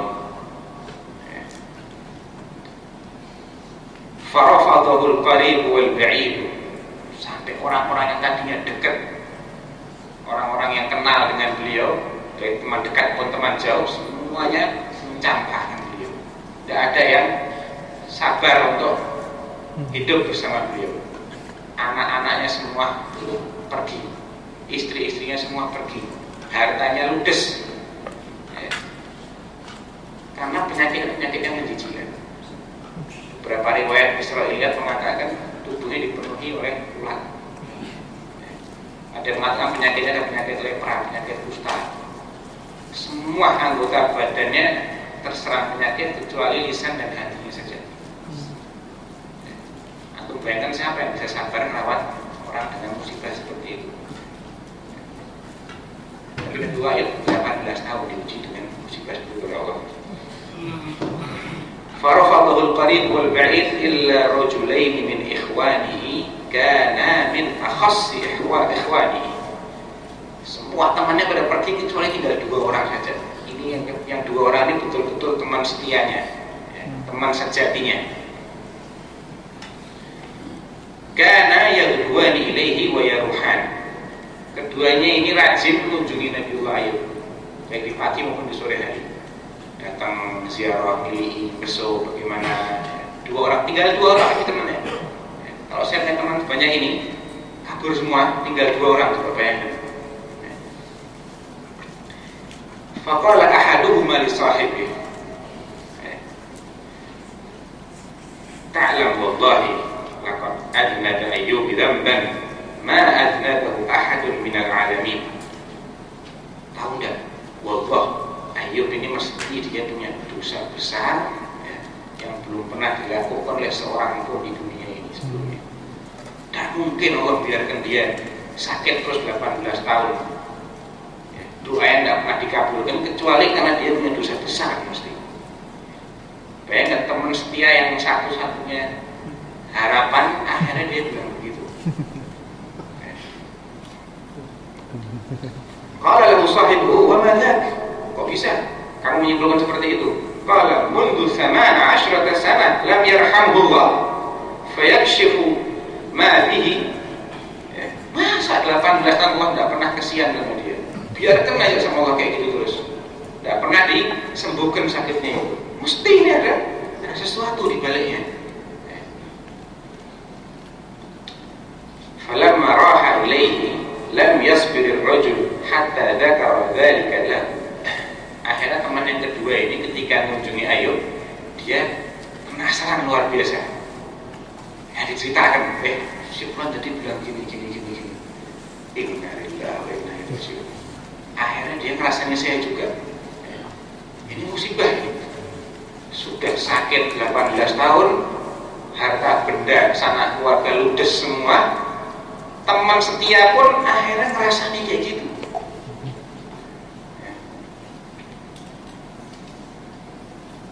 Hatta dzakara dzalika lahu faqala Ayyub la adri ma taqulu ghaira anna Allah ya'lam anni kuntu amurru 'ala ar-rajulaini yatanaza'ani fayadhkurani Allah فأرجع إلى بيتي فأكفر عنهما كراهية أن يذكر الله إلا في حق. Wallahi saya tidak paham apa sih yang kalian omongkan ini.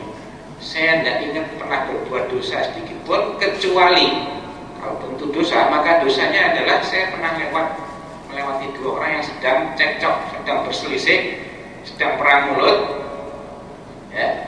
Kemudian mereka berdua menyebut-nyebut nama Allah ketika sedang bertengkar itu.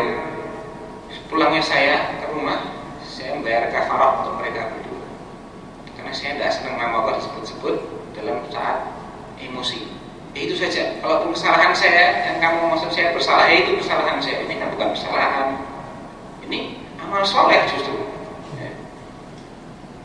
Faukafir anhuma karahiyatan yudhkarallahu illa fi haqq. Qala, Anas mengatakan wa kana yakhruju ila hajatihi fa idza qada hajatahu amsakat imra'atuhu biyadihi. Dan Ayub itu biasanya keluar untuk buang hajat. Kalau sudah buang hajat selesai, digandeng sama istrinya, diantarkan pulang lagi. Suatu ketika istrinya ini telat, tidak jemput-jemput, namanya juga sudah meladeni 18 tahun. Ya, kalau sekali waktu dia sumpok kan wajar. manusiawi gitu. Apa kata Nabiullah Ayub? Fa'abta'a falamma kana dhata yawmin abta'a 'alaiha fa'awhallahu ila Ayub fi makanihi. Ketika enggak segera datang istrinya itu, Allah mewahyukan kepada Ayub di tempat itu, urqud birijlika hada mughtasalun baridun wa syarab. Hentakkan kakimu di tempat itu, maka inilah air yang keluar itu adalah air yang baik untuk mandi dan untuk diminum. Setelah dia mandi, semua sakitnya itu berakhir, sembuh ketika itu, kembali seperti semua, gantengnya seperti semula, bahkan lebih ganteng. Fastabta'athu fabalaghathu. Istrinya ini nunggu-nunggu juga, kok tidak pulang-pulang ya si Ayub ini. Ya sudahlah, tak jemput aja kalau gitu. Fa'aqbala 'alaiha qad adhaballahu ma bihi minal bala fa huwa ahsanu ma kan. Ketika nyampe tempat itu, sudah tidak kelihatan lagi bekas-bekas sakitnya itu. Yang tadinya penuh dengan ulat itu bersih semuanya, lebih ganteng, lebih tampan dari semula. Ketika dilihat, oh, tidak ada air di sini. Tanya semua orang itu. Falamma ra'athu qalat, "Ay, barakallahu fik, hal ra'aita nabiyullah hadzal mubtala? Wallahi, wallahu ala dzalika. Hal ra'aita nabiyullah hadzal mubtala? Wallahi ma ra'aitu ahadan kana ashbaha bihi minka in kana sahihan." Katanya perempuan, kamu lihat tak si Ayub Nabiullah yang kena musibah itu, yang sedang sakit itu, kok kamu mirip banget ya sama dia, mirip ketika dia belum sakit dulu gitu. Kata si perempuan ini. Qala fa inni anahu. Lah saya emang itu saya orangnya. Saya lah orang yang kamu cari itu. Katanya. Wa kana lahu andarul qamah wa andarul syair.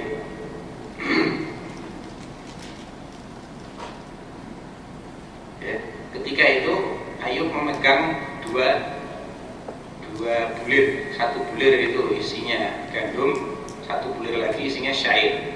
Syair itu mungkin nggak pernah lihat ya. Syair itu semacam malt. Jadi salah satu makanan yang kita nggak familiar, tapi itu terkenal di zaman dulu. Kayak gandum juga. Kemudian Allah mengutus dua buah awan. Ketika salah satu berada di atas bulir gandum,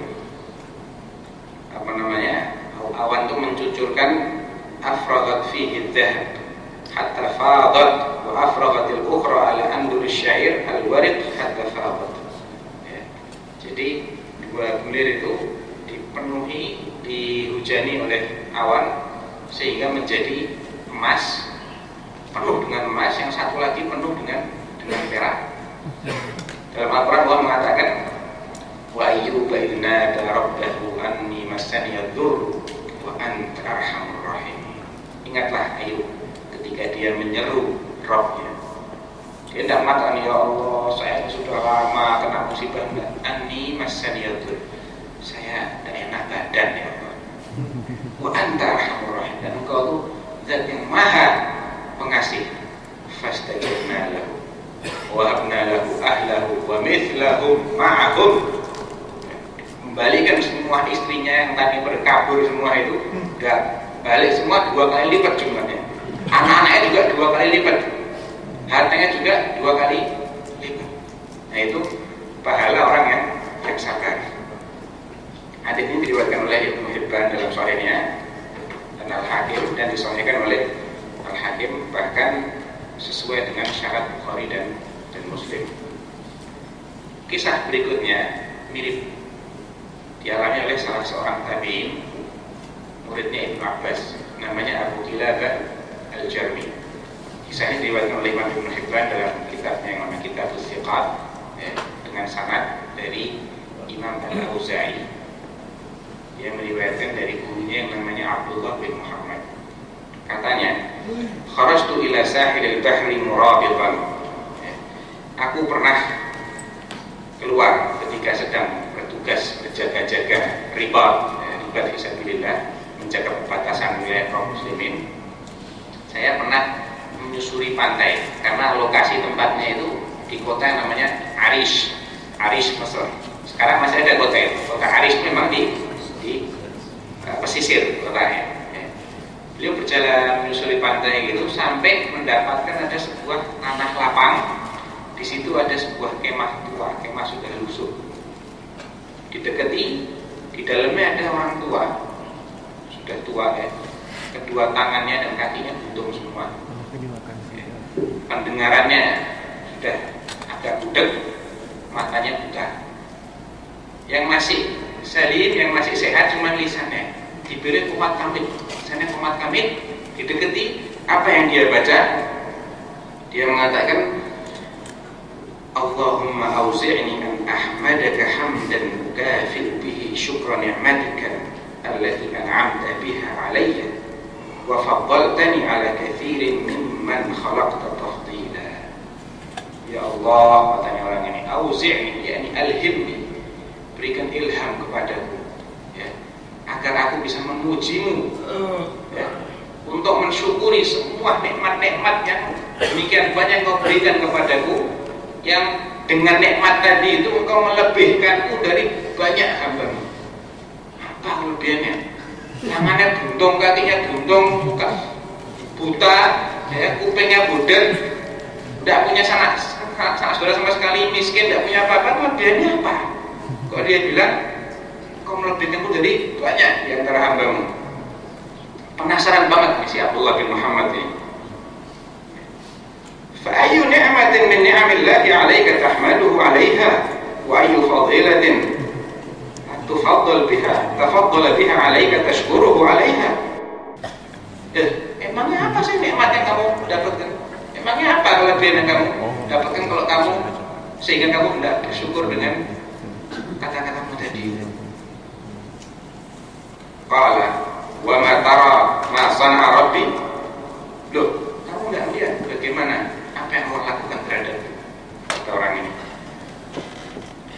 Wallahi lau arsala as-samaa'a 'alayya naran fa ahraqatni wa amara al-jibala fa dammaratni wa amara al-bihara fa gharaqatni wa amara al-ardha fa balaghatni masjadtu li rabbi illa syukran. Allahu akbar.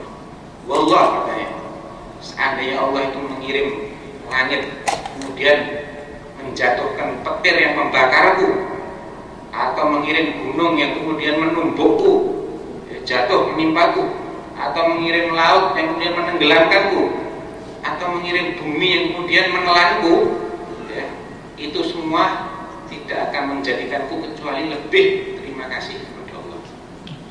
Justru membuatku semakin bersyukur dan cinta kepada Allah. Atas apa? Bersyukur atas nikmat lisan yang kumiliki ini. Subhanallah. Tinggal itu pun bagi dia luar biasa. Dia lupa, matanya sudah tidak ada, tangannya, kakinya, pendengarannya sudah mulai budek. Dia lupa. Yang diingat-ingat nikmat yang besar ini. Masdadtu li rabbi illa syukran lima an'ama alayya min lisani hada. Walakin ya Abdullah, tetapi wahai hamba Allah, ya Abdullah, berhubung kamu sudah ada di sini, ya saya minta tolong. Li ilaika hajah, saya punya satu hajat permintaan sama kamu. Qattarani ala ayyi halatin ana lastu aqdir li nafsi ala dhurrin wala nafa. Kamu menyaksikan sendiri bagaimana kondisi saya tidak bisa mendatangkan manfaat maupun madarat bagi diri saya sendiri. Saya sama sekali tidak bisa apa-apa. Walaqad kana ma'i hunayyun li ibn li. Tadinya saya ini punya seorang anak laki-laki. Yata'ahaduni fi waqti salati fayuwaddi'uni wa idza ju'tu at'amani. Dia rajin datang kepada saya di waktu-waktu salat, ya, bawa air untuk kemudian mewudukan saya. Dia tidak punya tangan, tidak punya kaki. Bagaimana mewudu? Paksa anaknya, terpaksa artinya dengan sukarela anak itu akan datang untuk membantu bapaknya wudhu. Kalau saya lapar, dia datang bawa makanan. Saya haus, dia datang bawa minuman. Wa idza atishtu saqani wa laqad faqadtuhu mundu 3 ayyam. Sudah sejak 3 hari saya kehilangan dia. Tidak tahu kok tidak pernah kesini lagi. Bayangkan 3 hari tidak makan, 3 hari tidak minum, itu orang masih mengucapkan pujian kayak tadi. Fatahassas huli rahimakallah.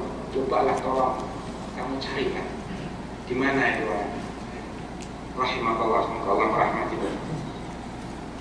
Fakultu, Abdullah mengatakan, wallahi ma masya khalqun fi hajati khalqin kana a'zama 'inda Allah ajran mimman yamshi fi hajati mithlihi. Wallah, memang tidak ada pahala melayani orang lain yang lebih besar di sisi Allah daripada melayani orang-orang seperti kamu. Ya khair, baiklah kalau gitu, saya carikan di mana anakmu itu. Fama dhaitu fi qalbi bulan, fama madaitu ghaira ba'idin hatta sirtu baina kuthbanin min raml. Saya pun berjalan menyusuri anak itu. Belum jauh dari situ ada, saya melewati gundukan-gundukan tanah, ya, baina kuthbanin min raml. Fa idza ana bil gulam qad istarasahu sab'un wa akala lahmahu. Ternyata anaknya sudah jadi bangkai, diterkam binatang buas, makan kayak gini, tinggal bangkainya saja. Pas darjat, jadi orang ucapan innalillahi wa inna ilaihi raji'un. Masih menyampaikan ini. Satu-satunya tumpuan hidup dia akhirnya mati, mengenaskan pula matinya. Mending kalau mati biasa mati ditekan saja.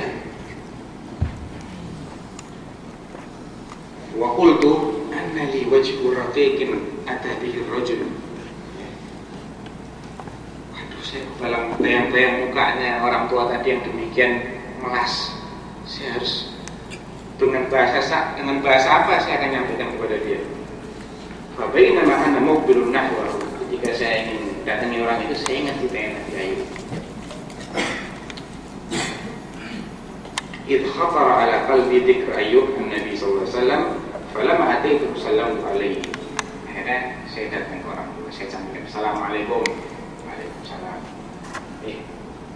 Tahu nggak kamu kisahnya Nabi Ayub? Iya tahu. Ayub ma asyaddu balaan anta am Ayub. Siapa yang lebih parah usianya, kamu atau Ayub? Oh Ayub, jelas Ayub. Ayub. Nanti kan tahu toh, Allah itu menguji dia dengan sakit sekian lamanya. Iya betul. Pun demikian dia tetap bersyukur dan memuji Allah. Iya kan? Iya. Tapi Allah belum puas, sehingga Allah mencabut semua harta kekayaan dan keluarganya. Iya enggak? Iya. Apa yang dilakukan setelah itu oleh Ayub? Dia memuji Allah dan bersyukur dengan musibah kedua ini yang juga berat ini. Pun demikian Allah belum puas juga, sampai akhirnya Allah mengutus 2 orang yang ngerasani Ayub tadi, yang menuduh dia punya dosa besar sehingga Allah membiarkannya dalam musibah itu. Betul nggak? Betul. Cepat ngomong katanya orang ini. Kok lama banget kamu ini? Aujis rahimakallah. Iya tetap bersapa gitu. Kalau ya anakmu tadi sudah kamu puas, tidak jauh dari sini. Ya, tasib dari itu, sudah kamu sabar saja. Fa'adhamallahu lakal ajr wa alhamaka sabar. Semoga Allah memberikan pahala yang besar kepadamu dan memberikan kamu kesabaran. Faqala al-mubtala alhamdulillahilladzi lam yakhluq min dzurriyyati khalqan ya'sihi fayu'adzibuhu bin-nar. Alhamdulillah, karena Allah tidak menciptakan anakku atau keturunanku yang suka bermaksiat sehingga disiksa oleh Allah nantinya. Kemudian dia tak lama lagi dia sudah ngajak terus mati. Fakultu inna lillahi wa inna ilaihi raji'un. Waduh, musibah lagi. Sendirian. Saya mau merawat jenazah sendirian, tidak mungkin. Kalau saya tinggal nanti dimakan sama binatang buas. Kalau sendirian saya tidak bisa. 'azumat musibati rajulun mithl hada in taraktuhu akalat usibah wa in qa'adtu lam aqdir ala dhurrin wala naf'in. Saya tinggal dimakan serigala, kalau saya biarkan saya tidak bisa ngurus. Sudah saya tutupi dengan selembar kain. Kemudian ketika dia sedang duduk menangisi bapak yang mati ini, tahu-tahu ada serombongan orang kafilah yang kebetulan lewat di situ. Dipanggil, tahan, mau pahala enggak? Kenapa? Ini ada orang barusan mati, seorang di sebatang kara, saya tidak bisa ngurus jenazahnya. Tolong bantu saya. Mana orangnya? Dibuka, nangis mereka. Diciumi itu kepalanya si Pak Tua itu. Ikshif faqalu li ikshif lana an wajhihi fa asa na'rifahu. Coba dibuka kepalanya, mungkin kita kenal dia. Fakashaftu an wajhihi fankabbal qaumu alayhi yuqabbiluna 'ainaihi marratan wa yadayhi ukhra. Diciumi itu matanya, tangan diciumi sama orang-orang itu. Wa yaquluna bi abi 'ainun talama ghaddat an maharimillah wa bi abi wa jismuhu talama kunta sajidan wan nasu niyam. Ya Allah, mata yang selama ini menjaga, menundukkan pandangannya dari yang diharamkan oleh Allah. Engkau yang selama ini selalu sujud ketika orang-orang sedang tidur. Ini gurunya ternyata orang ini, ya, guru mereka.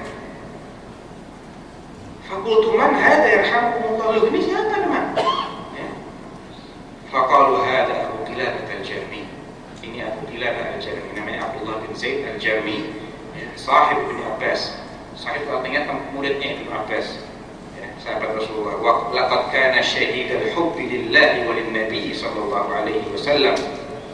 Dia itu sangat mencintai Allah dan Rasulnya. Kami tahu persis, cuma karena dia itu sakit kayak gitu, sakitnya parah sehingga orang-orang menjauhi dia, sehingga dia menjadi sebatang kara, nggak dikenal. Tapi ini sahabatnya Ibnu Abbas. Akhirnya dimandikan, dikafani dan kemudian dikuburkan. Wan sarafal qaum, mereka kembali melanjutkan perjalanan dan aku pun kembali ke pos penjagaan. Malam harinya saya mimpi melihat bapak itu tadi. Falamma anjanna alayya al-lail wada'tu ra'si fara'aytuhu fi ma yara an-na'im fi rawdatin min riyadil jannah. Saya mimpi melihat dia berada di sebuah taman di antara taman-taman surga. Wa alayhi hullatani min hulal jannah, memakai satu setel pakaian dari surga. Wa huwa yatlul wahyi, sambil dia membaca firman Allah, salamun alaikum bima sabartum fa ni'mal uqbad. Salam sejahtera atas kalian terhadap kesabaran kalian selama ini. Alangkah baiknya, ya, negeri yang menanti kalian itu, yang menjadi tempat tinggal kalian nanti. Fakultu alasda bi sahibi. Loh, kamu kan yang tadi itu kan? Orang yang tadi itu kan? Qala bala, iya betul. Qultu anna laka hada, kok kamu bisa mendapat semua kenikmatan ini? Qala inna lillahi darajatin la tunal illa bisabr 'inda al-bala wa syukr 'inda ar-raha ma khasyatillahi 'azza wa jalla fi sirri wal 'alaniyah. Ya, itulah Allah itu menyiapkan tingkatan-tingkatan di surga yang tidak mungkin bisa dicapai kecuali dengan kesadaran menghadapi musibah dan rasa syukur mendapatkan ketika mendapat nikmat, diiringi rasa takut kepada Allah. Itu kisah yang cukup mengesankan, yang bisa kita jadikan ibrah dan pelajaran berharga. Kira-kira cukup sampai di sini.